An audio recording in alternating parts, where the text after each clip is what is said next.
And good morning and welcome to another stream. Yesterday, I seen on a current affair a report about a family who placed a daughter in shared living. The daughter was 33 years old, non-verbal epilepsy. I'll let you watch it and we'll break it down. I was absolutely disgusted. It's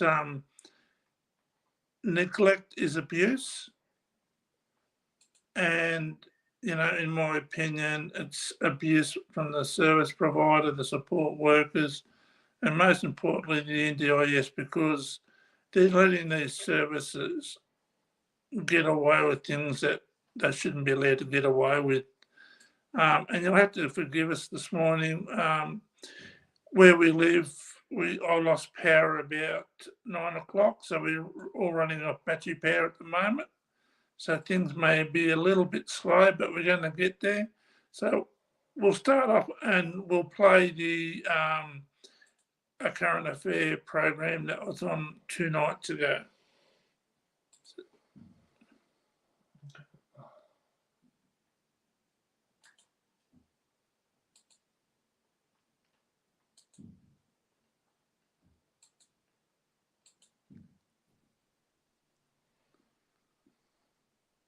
Need help to care for her, and the NDIS pays a lot of money for someone to do just that.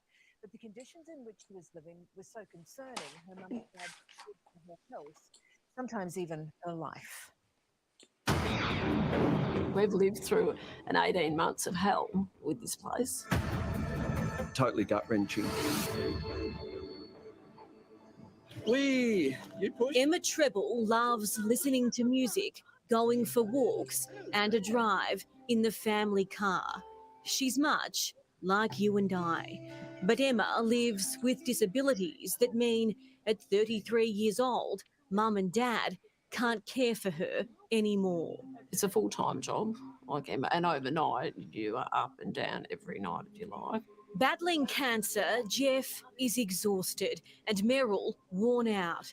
The Trebles deciding their full-time care at home had to come to an end. But at the hands of support workers paid for by the NDIS, they say Emma almost died twice.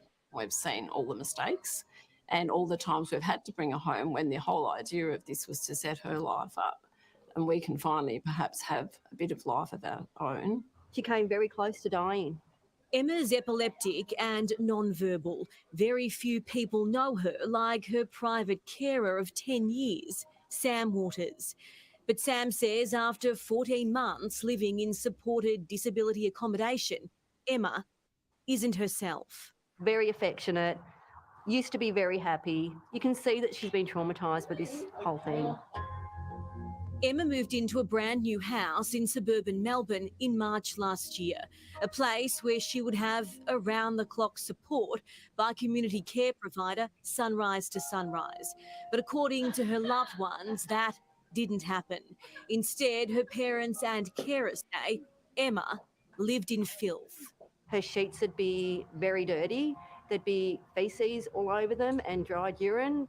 Sam was employed by the Trebles to help Sunrise to Sunrise care for Emma. She would visit the house multiple times a week, and what Sam found shocked her. Her pyjamas that had been soiled, shoved in the bottom of her washing basket, on top of all the other clothes that hadn't been washed. These are the living conditions inside the house funded by the NDIS, where the food is rotten, the sheets dirty, and the vulnerable bruised. The majority of them had no training. They actually would admit to me that they had no training. Like when they did do her washing, they'd put it away still damp and her clothes started going mouldy. There was twice I found Emma's medication on her bedroom floor, once on the laundry floor. Emma's NDIS package at the time meant the provider was getting more than $350,000 a year. On the first day I met from Sunrise, he called me outside and said to me, if there's any incidents, please don't tell the parents, come to us instead. But Emma's parents found out. Suffering seizures, Emma fell out of her bed 3 times in a single night. Her parents say that was on Sunrise to Sunrise's watch. Emma had a serious head injury and severe concussion. A worker was paid to stay up all night.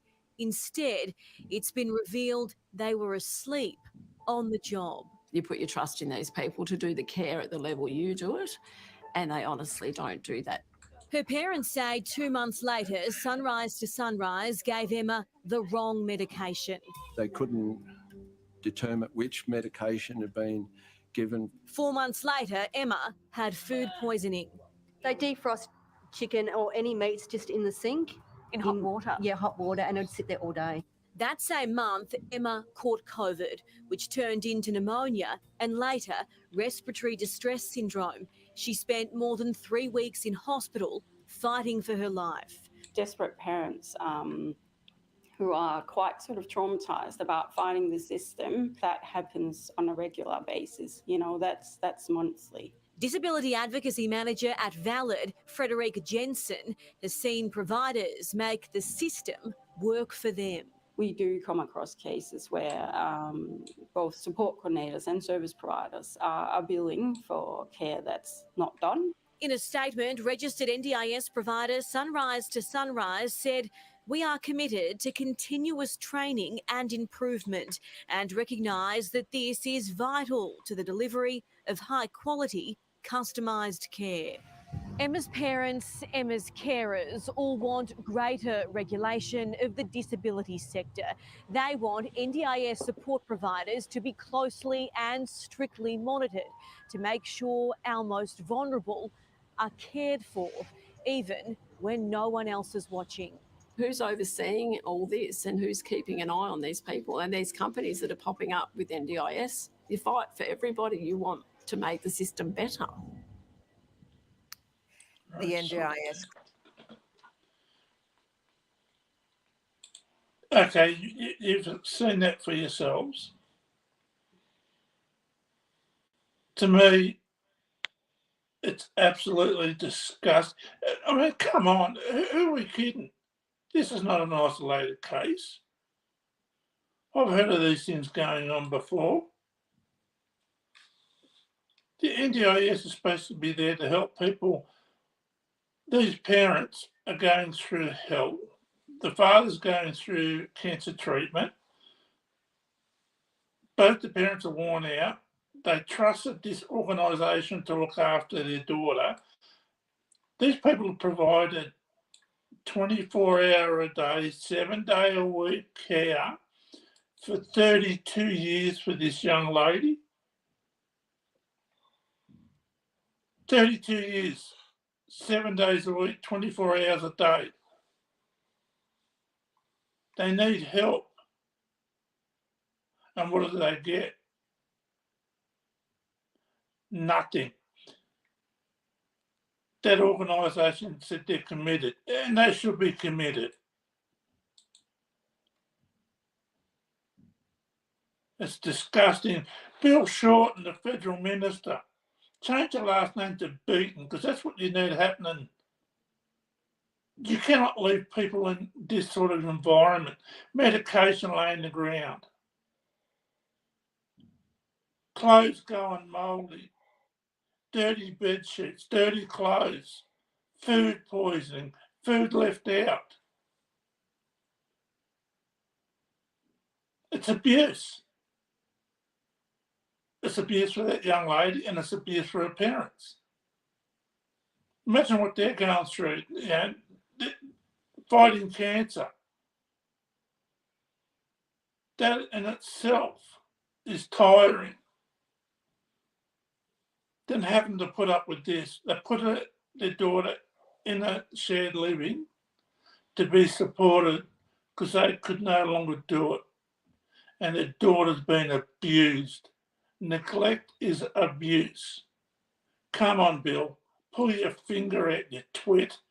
I mean, I spoke to Christopher Widows last week, and he reckoned that there should be an oversight committee made up of people with disabilities. And he's 100% right. Only the people with disabilities have a full understanding of discrimination, neglect, abuse. How can we all sit here and let this happen? Just because it happens to someone else doesn't mean it's not going to happen to you. Take it from me. I sat back. I was told I'd never walk again.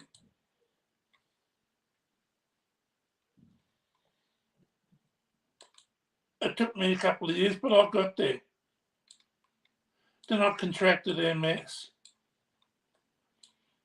Then I lost my sight in 98. Osteoporosis, that crushed vertebrae. So no, it doesn't always happen to somebody else. It always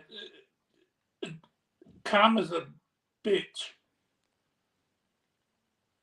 We can't let this happen. We can't sit still. The NDIS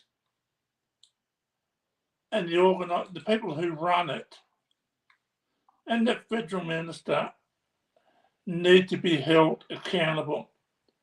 What recourse do we have? We lodge a complaint with the NDIS Complaints Commission. So we complain about the NDIS so they investigate themselves. You can't police the police. The police cannot police themselves. The government cannot audit themselves. There has to be an independent committee that is not governed or intimidated or influenced by the federal government, state, or any government department or any organisation.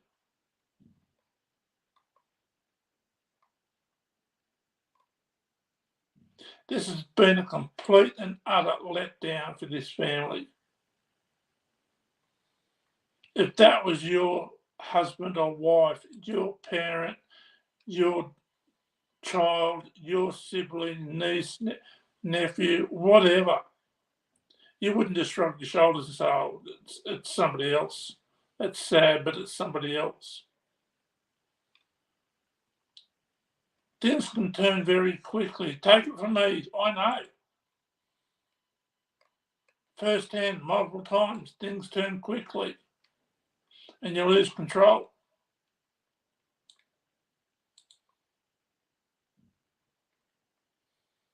So it can happen to you. It can happen to your family or to your friends. How do we stop this from happening in the future? We can't say to the government, investigate yourself. We can't go to the executive of the NDIS and say, investigate yourself.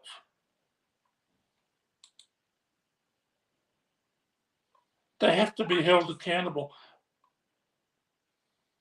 You know, I've heard of the NDIS ringing up and say, we'll be there next month and we're going to audit you, audit your organisation. No, you don't. If you audit someone, you don't give them a warning to get their ducks in order. You just turn up and say, we're here to audit. That shared living facility where that young lady was staying, it should be closed down. They should be prosecuted to the full extent of the law. And this is what I've said repeatedly in the past. The NDIS are made up of staff who are uneducated and unskilled. And when I mean uneducated, they don't have any degrees related to disability work. They don't have any work experience with disability work. They have cleaners as LACs. They have someone who worked for the tax office as an LAC. If you can't provide a service, don't provide it. Don't put people who are vulnerable in a worse position. Bill Shorten, you're a twit. You need to resign. Shame on you for letting this happen. And shame on the executive, the CEO, the deputy CEO of the NDIS.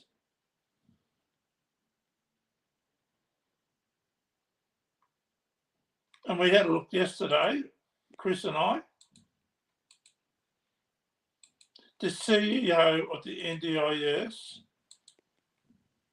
earns, including super, $760,000 a year.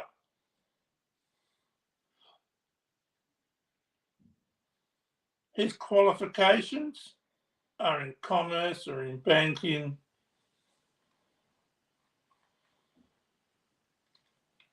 Same as other members of the executive of the NDIS. Where we looked yesterday, I think there was one person that had 15 years working in disability field. Another person had a few years working in the health services. Another member had a chemical degree and worked in manufacturing and production. These are the people running the NDIS. Well, I suppose we do need someone with a chemical degree. You know, we need someone to provide industrial strength suppositories for the rest of the people up there running the NDIS. They are so full of it.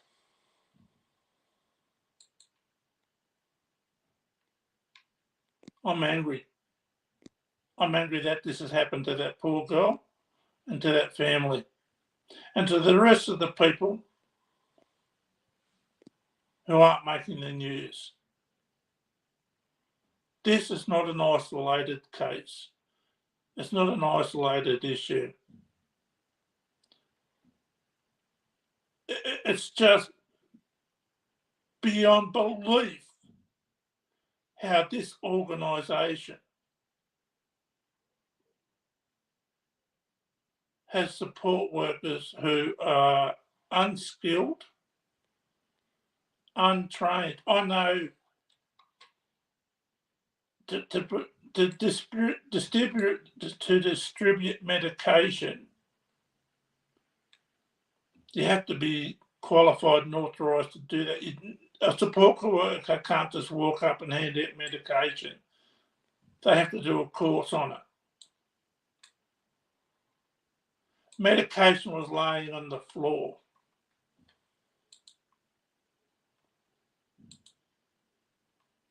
She's lucky she wasn't overdosed. And she more than likely, depending on the medication,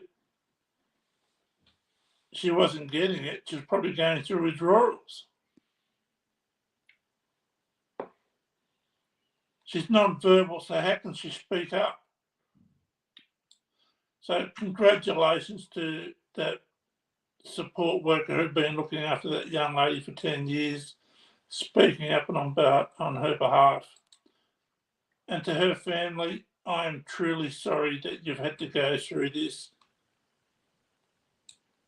You have to fight other battles as well as look after your child.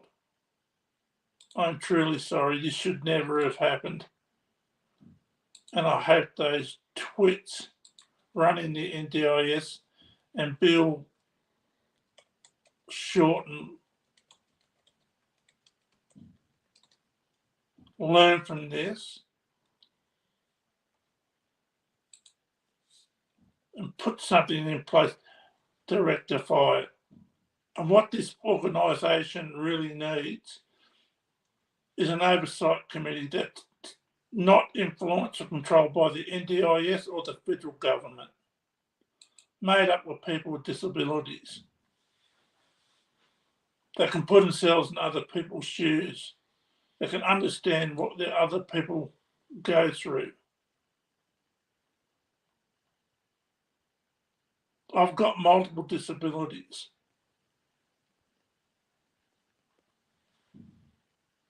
I'm blind. I have a tumor in the spinal cord and there's residual nerve damage. severe osteoporosis in the thoracic spine, multiple sclerosis. So, you know, over the last 33 years, I've gone through hell and back. So I have a good understanding of how that family feels. I'm truly, truly sorry for that family. I am so sorry. And I'm disgusted. I'll bring Chris in a moment. So what we'll do, we're going to go through the executive, like the CEO, how much they earn, and what the qualifications are. So do you want to start with that, Chris, please? 9:53 a.m. and 43 seconds.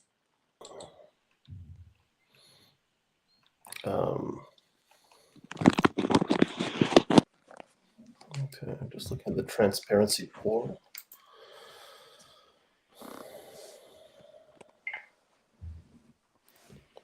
So this is on transparency.gov.au.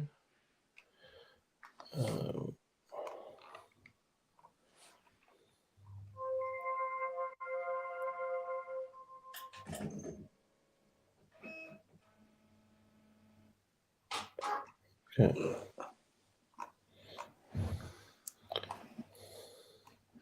So it's, oh, hang on. So it's a bit hard. We tried to bookmark these links, but it just gives you a general link back to the transparency portal. It's got a weird way that navigates. So I've got Dr. Martin Hoffman. Now I think that we worked out he stopped halfway through this year. Is that correct, Jeff? Yes. I think so. Yep. Yeah. So he was on, I think his base salary here is 661,000. We did have a look that it said somewhere else that it was sort of around 750,000, including super. There's just reading this out for you. Mr. Hamish Aikman, Chief People Officer, Mr. Oliver Bladek, and he's the Design and Digital Strategy. Mr. Jeremy Dean, Participant Experience Delivery. So they're on around between $400,000 and $550,000 as a base salary. Qualifications?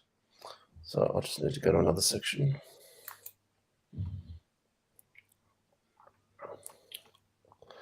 So Jeremy Dean joined the agency in December 2019.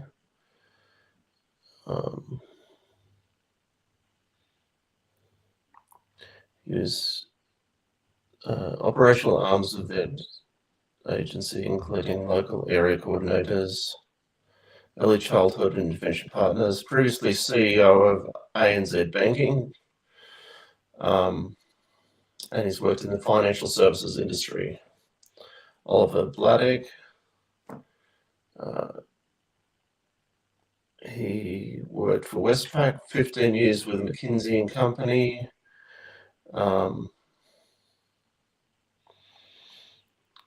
Serving on strategic, cultural and transformation topics. I'm not really quite sure what that is. We've got Dr. Lisa Studdert. So she's got a history in health. So she worked for Greg Hunt, was the chief staff of the former health minister, Susan Ley. Oops, it sounds like my audio's dropped out. Right. Back? We're back? Yep, excellent. So she worked for the former health minister. Dr. Studdert was a senior leadership in the National Preventative Health Agency. She worked. She also has a background in the population health policy programs in Australia and internationally. She's got a PhD at Cornell University.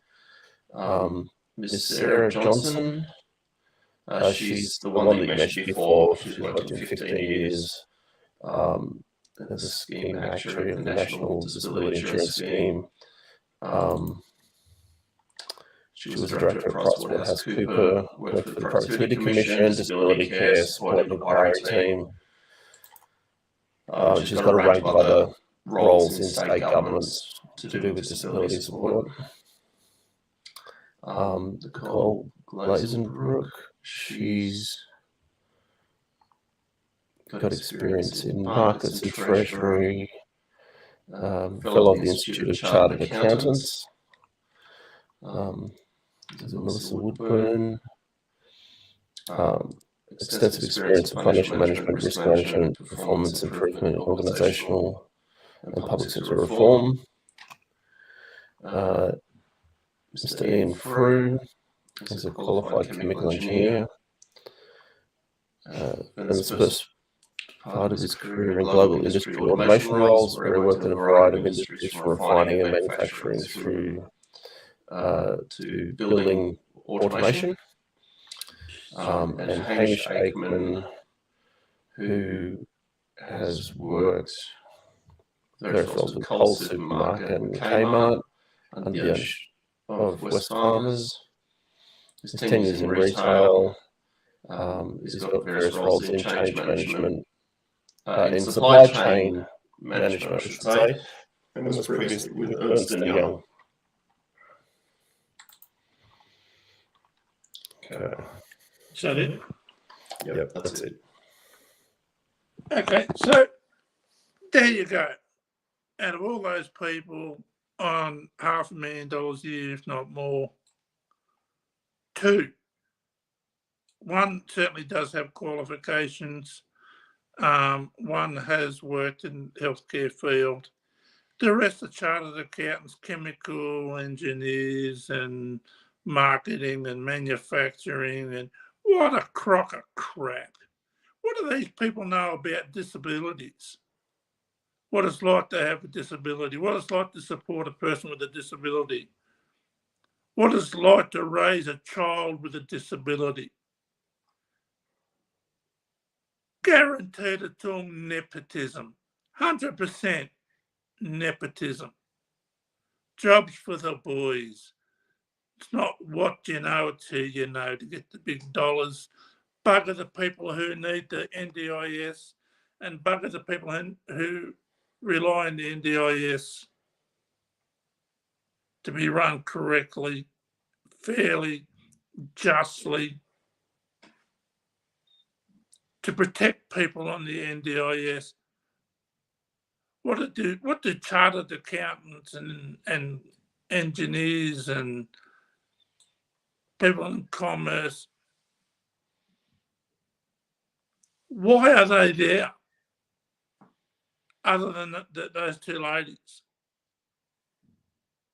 The one that actually did work in the disability field, and the other one worked in the healthcare field. They should be there probably. But the rest of them, they've nothing to do with disabilities. For Christ's sake. When are we going to stand up and tell the government no? We want qualified people running the organisation, not the people who are going to run around kissing other people's butts to get $500,000 a year.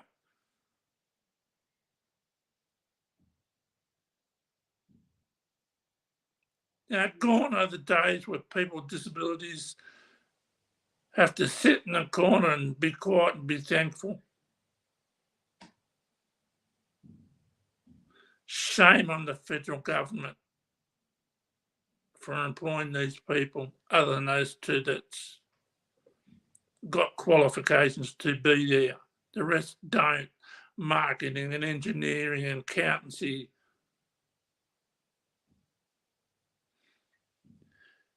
Why are we letting this happen, people? Come on.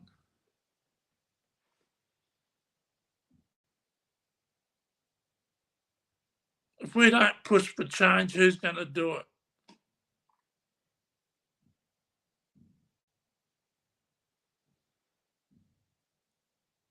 Who's going to do it if we don't do it ourselves? Get rid of them. Other than those two ladies who had qualifications and experience to be there, get rid of the rest. I don't care if you're an accountant. I don't care if you've been in manufacturing or you work for Kmart.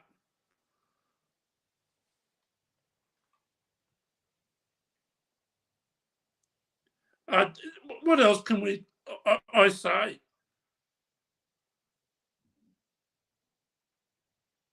I started this channel to help people with disabilities, to get the word out. But if we're all going to sit back and say nothing and do nothing, then, you know, we can't expect change.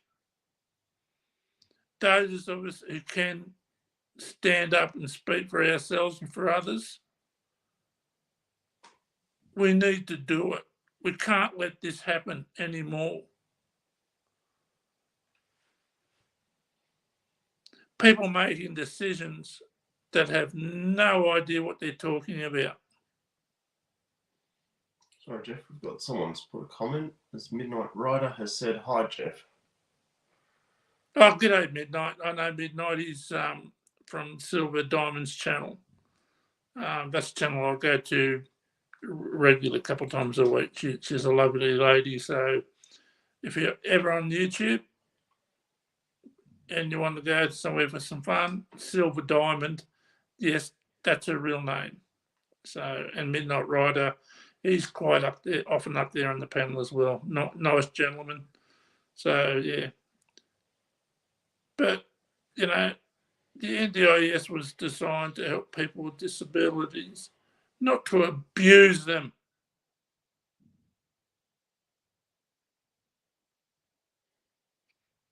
That organisation in Melbourne needs to have criminal charges laid against them.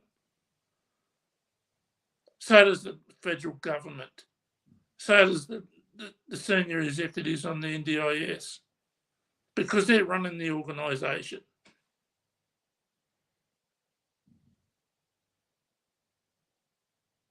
We need a proper oversight committee, like Christopher Widow said last week, made up of people with disabilities. It's just, I'm just so angry at the moment and frustrated. Like I said, I'm angry, frustrated. This is not an isolated case. I heard of someone recently that lived with one child. They had an argument. They were kicked out, moved in with the other child. This is a person with a disability moving in with their children. The other child was physically abusive. They were on the street, nowhere to go, couldn't go to the women's shelter because it was full. Couldn't get emergency funding for accommodation, for support.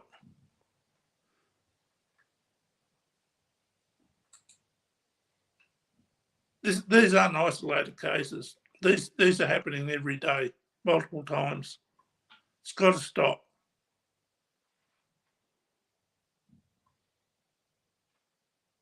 I sent Bill Shorten 2 emails, one to his direct federal ministerial email address and one through the NDIS portal, asking for a breakdown of the $28 billion for the NDIS. How much goes to support workers and OTs and physios and other professionals like that? How much goes to home modifications, yard maintenance, gardening, etc.? And how much goes to AT? Just a breakdown, just a general breakdown of the funding. I get an email back saying that he's referred me to the NDIS Complaints Commission. Bill, you idiot. It was not a complaint, it was a question. Do you know the difference, you twit? Pull your head out of your ass, you moron. Jesus Christ.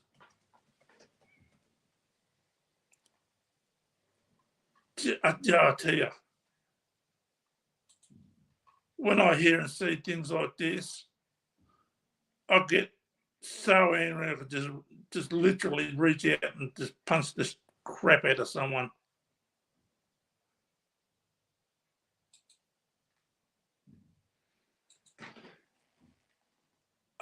It's just, yeah.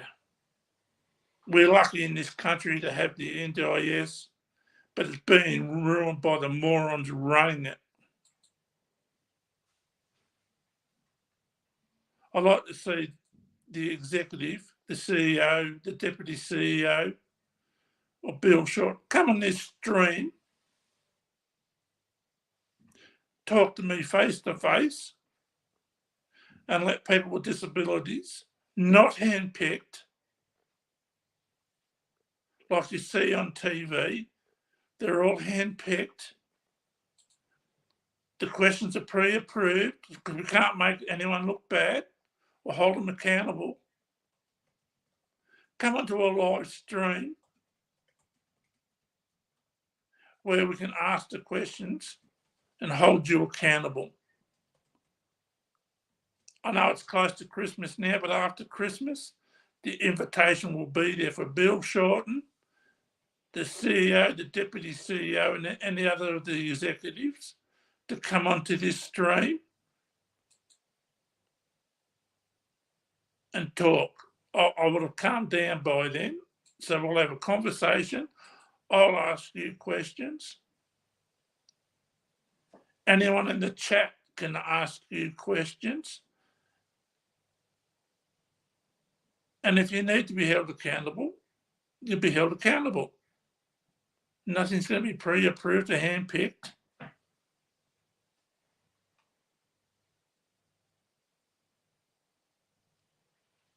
But they won't. I know they won't. Not unless I'm related to them some way, you know, or good friends of the family, so I can get a $500,000 a year job with no qualifications or experience. Oh no, put me in as the minister.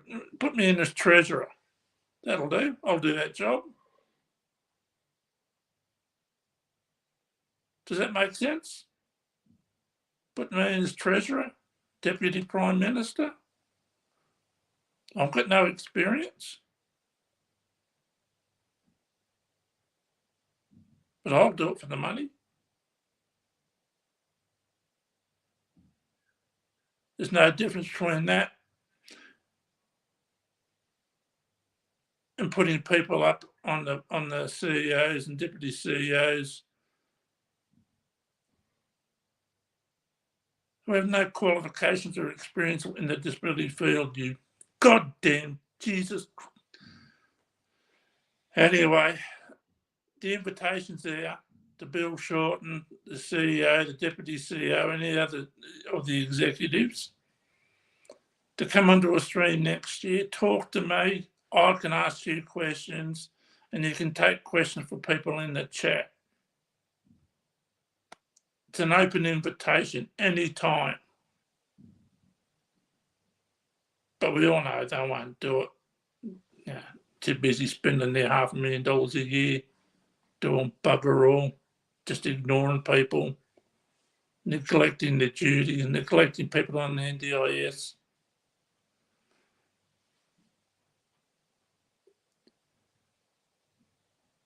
It's like I said on one of my other streams, you know, these services bring on way too many clients and they don't have the infrastructure to support those people.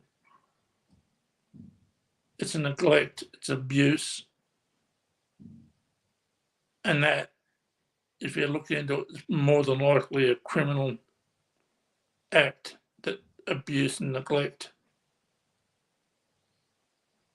I've just got some comments here from Midnight Rider.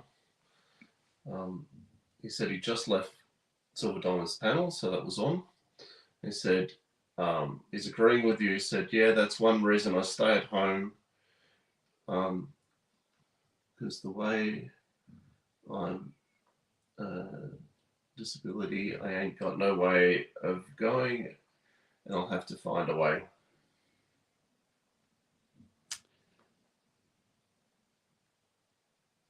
Yeah, look, Midnight, it's hard. If you have a disability and you don't have the supports, it's hard to get out and do things. It's hard to leave home. It's that rubber band effect where you'll get a bit of confidence. You'll go out and something will happen, and then you'll snap back. And stay at home for a while. It's a confidence thing. It's not an easy thing to overcome. I still struggle with it.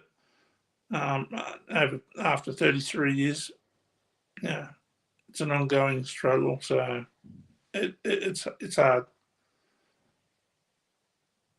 And when the government and the support staff neglect people with disabilities, it's a tragedy. It really is. But the invitation's there, Bill Shorten, CEO, Deputy CEO, other executive of the NDIS. Open invitation.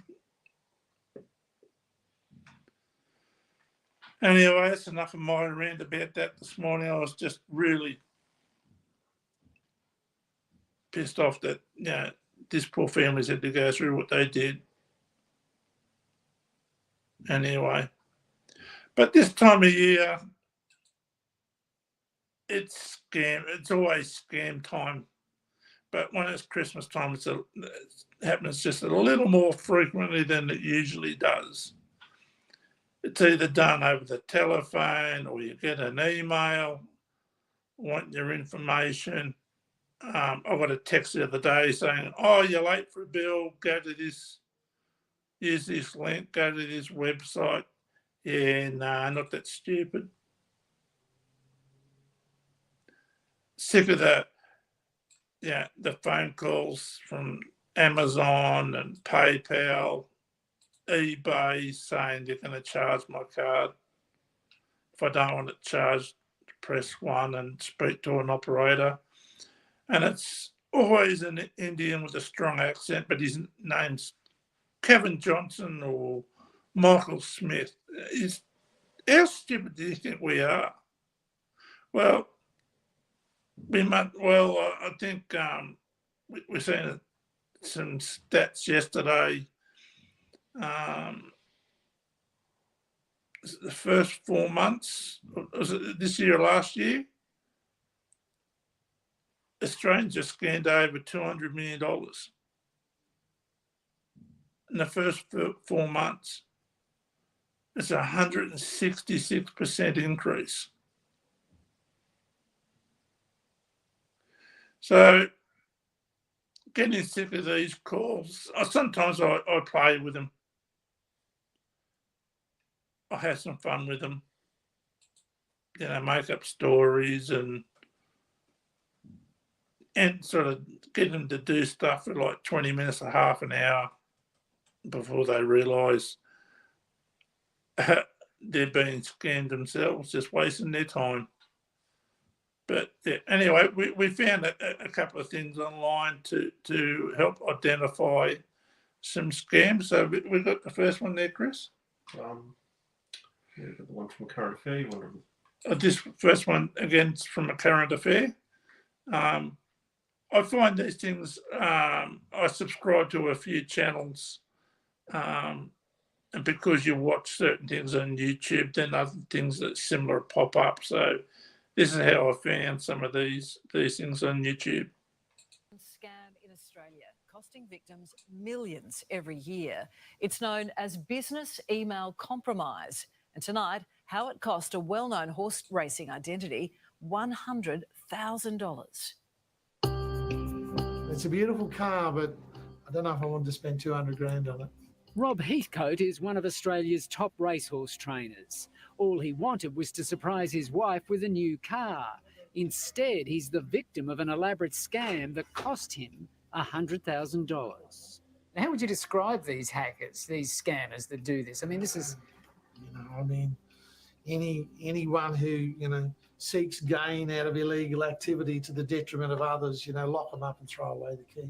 But it's too late. The scammers who took Rob's money are overseas, and his cash was out of the country before he even knew it was gone. It's a sophisticated scam involving hackers getting between Rob here in Brisbane and the Mercedes-Benz dealership he was buying from, which is in Melbourne. And they were very, very clever how they manipulated what emails were coming through to me and my emails going through to Mercedes-Benz, right down to the logistics of insurance of the vehicle, the details for my wife, our driving history, all to set up this pending purchase of the car. Because the dealership was interstate and there were so many delays on the car arriving, Rob says they communicated mostly on email. Mercedes-Benz finally advising him how much he owed and giving him the bank details to make the transfer. Rob thought to be safe, he'd go into his bank to make the payment. The account name was Mercedes-Benz Melbourne, BSB, and the account number, and the money was duly sent. I then came back here to my office at the stables, scanned the receipts, sent it off to Mercedes-Benz in Melbourne. They sent me back an email saying, thanks very much. But Mercedes-Benz never received Rob's cash or his emailed receipt. Instead, his money went into an HSBC account in Sydney. And the hackers, pretending to be Rob, sent a very different email to the dealership in Melbourne. They then received an email from me. I'm sorry to say I'm doing it a little bit tough financially and I need 2 or 3 more weeks before I can pay. So, Rob, when did you realise there was a problem? It was nearly 5 weeks later. There was a text on my phone from Scott, the salesman from Mercedes-Benz. Rob, when can we expect payment? Well, needless to say, my heart sank. It's not clear whose emails were hacked, but a spokesperson for Mercedes-Benz Melbourne says detailed investigation has confirmed that unauthorised access to the client's email in no way originated from Mercedes-Benz Melbourne. And if Rob was feeling sick then, he felt even worse when he contacted his bank for help and was eventually told, our bank does not have an insurance policy for transfers to fraudulent accounts. And we regret to advise that there are no further avenues for BOQ to assist in recovering your funds. The question should have been asked, why is this money going to Sydney and not going to Melbourne? Let alone the mandatory security questions that I should have been asked. Robert? Yeah, look, this is an intelligent bloke, but he got scammed through an email. I've received emails in the past, saying click here. Just ignore them. If it's from a company that you'd recognise, but the email doesn't look right, ignore the email and just ring them up yourself personally. That's what I've done. I actually got an email 2 or 3 years ago saying that I'm an old lady, I'm dying, got no family, and I'd like to give my money to someone who needs it. So I sent an email back saying, you can contact me on this number. It wasn't my number though. It was the number of the AFP, the Australian Federal Police. It wasn't a free call number, it was a direct number. Never heard back from them again. So, look, just be careful of the emails. Australia Post has put out information. They've had emails sent out that looks so similar to their logo and their emails. And when we had a look at that, it was all music and it was like a document on screen. Had no idea what it said. So, being a government organisation, it should have been made accessible for everyone. So, there's another one we have, Chris. Yeah, we've got the 7 News one. What you need to know: Australia's scams surge. Yeah, I'll just play that one.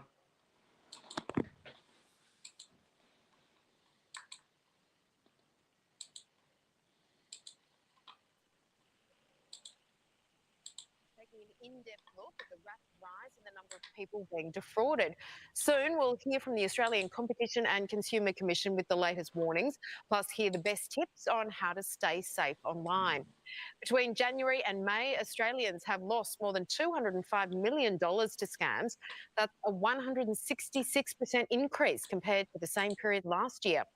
Investment scams made up $158 million worth of the losses, an increase of 314%. Let's go straight to the ACCC Deputy Chair, Delia Rickard. Delia, thank you for joining us. During the pandemic, we saw a record amount of scammers taking advantage of Australians. Are you surprised there are still so many losses months after any lockdowns or COVID restrictions? Look, I'm not surprised. I wish I was. But what we've seen over the last decade is a continual rise in the numbers of scams and the amount of money that's being lost. And what we're seeing at the moment, this year so far, we've seen 166% in the first 4 months of the year. We've over 205 million reported loss to the ACCC. And when you think that only 13% of people report to the ACCC those losses, you can see the real figure is, over $1 billion in the first 4 months. And what they're doing is they're preying on people. One of the vulnerabilities. So only 13% report that they've been scammed. So that 200 million sort of then becomes over $1 billion in the first 4 months. $1 billion. That's crazy. And you can always tell a phone scam because when you answer it, there's always a few seconds where there's dead air. And it's 9 times out of 10, they're from India. But they have a European name like Kevin Johnson or Michael Smith. I mean, whoever they're kidding, but it's just, yeah. There are a few channels out there. Scammer Payback is one who I subscribe to. Malcolm Merlin is another one who I've subscribed to. And another one, Jim Browning, who I subscribe to, that they sort of have a computer that they allow the scammers to hack, but they reverse hack. So they separately get control of their computer and delete files. It's really quite funny. There's a clip we're going to show here in a sec of on the Malcolm Merlin YouTube channel where he identifies a scammer and puts it back, shows him, uses the scammer's camera to show him that he's got control of his computer, and he absolutely loses it and destroys his own computer. So can we play that one, please, Chris?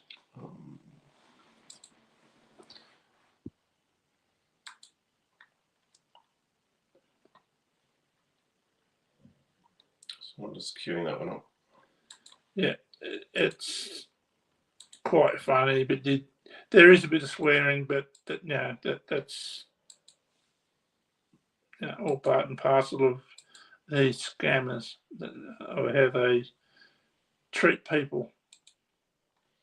Okay. Was a scam where they are pretending to offer a 3-day vacation, and all we had to do was pay thousands of dollars in fees and taxes. I received an email one day telling me that I had won a vacation and to give them a call to claim it. Now, the interesting thing was that I could actually respond to this email, so I tried sending them various phishing links until they finally clicked on one. Once they installed my virus, I had complete control over one of the scammers' computers. I called their number and used the scammer's computer to pick up my own call. Let's listen to the call. Hello. Hello, my name is William from Business. With who I have the My name is talking? Malcolm Merlin. The displeasure is mine. Nice to meet you, sir. It's my great pleasure to inform you that you have just won the free vacation to Cancun, Mexico. Yes, Can I get your full name and email address, please? my name is Malcolm Merlin. What is your email address? What is an email address? Okay, sir. Can I get your house address so I can send you the information and an invitation to attend a presentation that is totally free, What where we are presentation? going to explain everything that has to do with your price and how to take the best advantage of it. What presentation? There is going to be a short presentation where we explain the perks when you get to Cancun, Mexico. How much does it cost? The presentation, as well as the plane ticket and the room you will be staying, are 100% free. So it's free. No, sir. You have to pay some landing taxes for the aircraft. Unfortunately, we can pay this for you due to the government regulations. How much does it cost? It will not cost you anything, sir. Let's start with your home address. How much is the fees and taxes? It will depend on your location. My address is 40 Wall Street, New York, New York State, USA postal code 10005. Can you repeat it slowly, please? My address is 40 Wall Street, New York, New York State, USA postal code 10005. Postal code is 10005? Yes. Okay, sir. And can I have your email address to send the confirmation? What is an email address? Sir, it is your email address? What is an email address? It's the address for your computer. You mean the IP address? I need your email What is an address email to send the address? confirmation. What is an email address? The address for your computer. I am old. I don't know. Okay, sir. Can I have your phone number? 2,021,502,502. Can you say it slowly, sir? 202,150. Sir, are you going too fast? Can you say it slowly, sir? 2502. Can you say it slower? 202,150. 2502. Okay, thank you. Now let me explain about the promotion. Do I get first class seats? Can you upgrade to the first class, sir? Yes. Is it free? Everything is free. You just have to pay the fees and taxes. How much is it to upgrade to the first class? There is no first class. There is economy class, economy plus class, and business class. Business class N. Give me a moment, sir. Yes. It will cost you. This bloke is an absolute twit. He still hasn't cottoned on that this bloke's talking through his computer like a computer-generated voice. So that's how smart this scammer is. But we'll keep going. It gets better. It will cost you 7,102 for 2 tickets. That is expensive. It is the fees and taxes for the airport landing. Why do I have to pay that? You said it's free. Sir, the government regulations don't allow us to pay your taxes and fees. I see. Let me tell you about our promotion. Good to know. I want a private plane. The presidential one. What? That's not possible, sir. Yes, I want to ride Peña Nieto's presidential plane, because as he said we are going to land in a minute, actually in less time, must be in 5 minutes, and I want to be able to enjoy the plane as much as possible. Are you drunk, sir? I am always drunk. Pinche America. Are you going to take advantage of this price, or are you going to let the opportunity go away from you? I want the free vacation. Is Mexico unsafe? I heard it's very unsafe. Mexico is by far the safest country in the world. Can I go outside of the resort? Will I be Sir, kidnapped? Mexico is very safe. Do not listen to the news. We have the highest safety index. You can Google it with Google. I don't know how to use the computer. I am very old. How old are you, sir? I am 153 years old. You are 53 years old? I died 3 times in 2 world wars. Then how are you still alive? I got better. Are you interested in this offer or not? I have a huge list of people who can't wait to take advantage of this opportunity. I am very interested. Then are you going to let me explain? This is the best. We're just going to break there. That's right. Yeah. Just keep going. Yeah. He died in 3 times in 2 world wars. He got better. Stupid.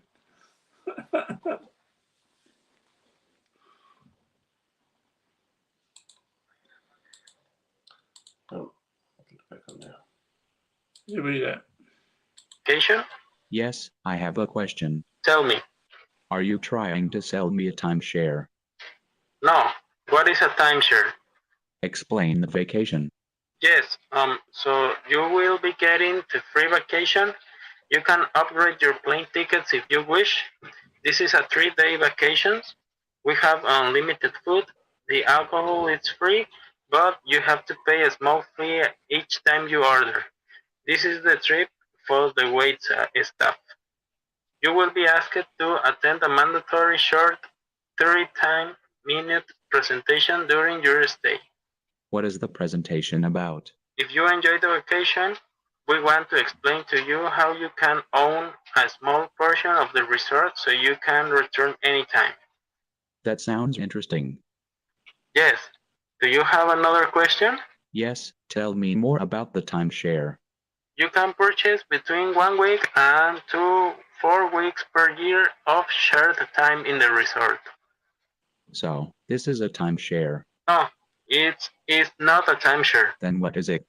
It is just free vacations. Are you ready to pay now? Yes, how much do I have to pay? Do you still want the business class or you want the economy class? I want a private plane, the presidential one. Ah, vete a la mierda. Tú solo estás haciéndome perder mi tiempo. You are a scammer. I am not the scammer. You are the scammer. I didn't tell you stupid shit over the phone, fucking idiot. You are a scammer. Am I a scammer because I offered you a free vacation? It's not free if I have to pay for it. It is free. The government regulations say I can pay a tax for you, fucking idiot. Have you never heard of paying taxes? You can give me the money and I will pay for it. That's not how taxes work. You don't pay any taxes, scammer. Stop wasting my time. Fuck you. I will find you, you stupid fucking fucker. I live on 40 Wall Street, like I You are a told you. scammer. Fuck you and don't call here again. I am going to call you 1,000 times. Do not fucking ever call me again, fucker. I am going to call you 1,000 Fuck you. times. I will block you. I am going to call you 1,000 I times. will block you. I have unlimited phones. How? I am a hacker. Fuck you, piece of shit. Look at your What screen. the fuck are you talking about, motherfucker? Look at your screen. Fuck yourself. I see you. I am going to play a warning message on the scammer's computer. This is what he is going to see. Hello, scammer. We are anonymous. We have been watching you. We know everything about you. Your name is Emilio. Your uncle owns this scam call center. We are coming for you. We know your address. We are going to shut your company down. There is nowhere to hide, scammer. I can see you right now. You have orange hair, a blue shirt, and the yellow wall behind you. We are anonymous. We are legion. We do not forgive. We do not forget. Expect us. Okay, let's play it on the scammer's computer. Let's watch on webcam how he is going to react. Hello, scammer. What the fuck? Anonymous. Es un hacker. Ah, la mierda. What the fuck is going on? Emilio, your uncle owns this scam call center. We are coming for you. Fuck. We know your address. We are going to shut your company down. There is nowhere to hide, scammer. I can see you right now. You have orange hair, a blue shirt, and the yellow wall behind you. We are anonymous. We are legion. Do not forgive.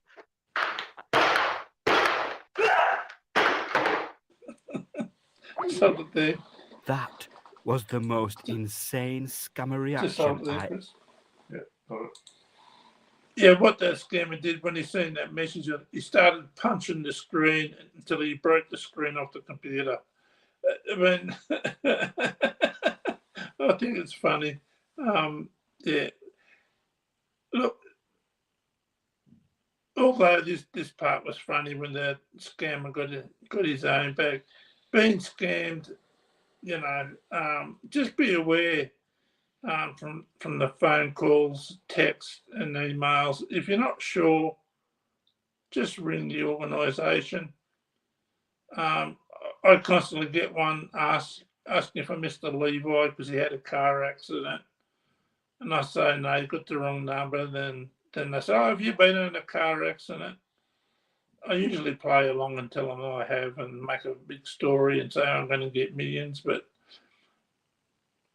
when a scammer rings, there's always a few second delay. So just be really cautious. And if you're not sure, don't click on any links. Just ring the organisation. If you don't use or subscribe to Amazon or you don't use eBay, just ignore those phone calls. I think David Woodbridge has done a podcast previously on how to block all calls on your iPhone except for the people in your contacts list. You could do it that way, but just be careful coming up to Christmas. Yeah. All right, that might do us for the day, I think. But yeah, I did get angry before about that family in Melbourne. It was really hard to watch. I've seen that over the last 2 days 4 or 5 times, and I still get upset over it. But the invitation's still there to the CEO and deputy CEO and the rest of them, and to Bill Shorten to come on the stream where nothing's pre-organised or hand-picked. The questions are going to come straight from people with disabilities. Yeah, because we want answers. We're sick of being treated like this. If it was one of you or your family, you wouldn't stand for it. You intervene. Like Christina Keneally did, allegedly did. But we'll leave that for another day. I think that's about all for today. So thank you all for coming in. Next week will be my last one until after New Year's. So, yeah. All right. Well, thank you for that. Thanks, Chris. We've just got a couple of comments from Midnight Yep. Rider. He says he's even received a text about his PayPal account. I think he had a laugh out loud at when I think the scam was being a bit ridiculous and said, "Dang, sure that was smart." And he said that was really funny and laugh out loud. Yeah, it was funny that for those people who are blind or vision impaired, that scammer actually punched the screen off his computer. You're so angry. That was funny. Yeah. Yeah, PayPal, Amazon, and eBay. If you get phone calls from them saying your card's going to be debited, just ignore it. So, all right. Thanks, Midnight, for your comments. I'll see you Saturday morning our time, Friday afternoon your time on Silver's panel. We'll chat then. Okay, is that it? Yeah. All right, thanks everyone. See ya.